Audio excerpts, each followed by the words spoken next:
Sir,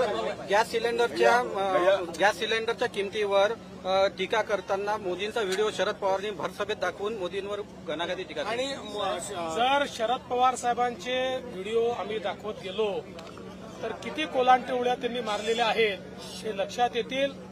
Modi साहेबांनी सातत्याने आंतरराष्ट्रीय बाजारपेठेचं प्रेशर असताना देखील जेव्हा जेव्हा संधी मिळाली गॅसचे भाव कमी केले आणि आंतरराष्ट्रीय बाजारपेठेत गॅसचे भाव खूप मोठ्या प्रमाणात वाढले तरी देखील ते स्टेबल ठेवण्याचं काम मोदीजींनी केलं.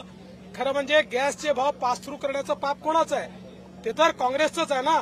आंतरराष्ट्रीय बाजारपेठेप्रमाणे गॅसचे भाव आणि पेट्रोलचे भाव पास थ्रू होतील हा निर्णयच काँग्रेसने घेतला होता.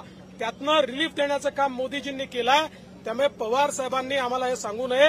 त्यांचे व्हिडिओ दाखवणं आम्ही सुरू केलं तर किती कोलांटोड आहेत हे आपल्याला लक्षात येते. सर, कथित शिखर बँक घोटाळ्या प्रकरणी सांगितलं की एकनाथ शिंदेना ऑफर देण्यात आली होती कॅश की जेल. त्यामुळे आदित्य ठाकरे एकनाथ शिंदे असे म्हणाले होते की भाजपसोबत चला तरी पण गेले नाही. असं आहे, खुर्चीच्या ऑफरवर आपले विचार सोडणारे उद्धव ठाकरे आणि आदित्य ठाकरे आहेत, एकनाथ शिंदे नाही. बाळासाहेबांचे खरे वारसदार एकनाथराव शिंदे आहेत. विचारांकरता बाहेर पडले आहेत. त्या ठिकाणी सत्ता पक्षातनं बाहेर आलेले एकनाथ शिंदे आहेत. एकनाथ शिंदेवर कुठलीच चौकशी नव्हती, कुठली ईडी त्यांच्या पाठीशी नव्हती, कोणीही त्यांच्या पाठीशी लागलेलं नव्हतं, कुठलाही त्यांच्यावर आरोप नव्हता.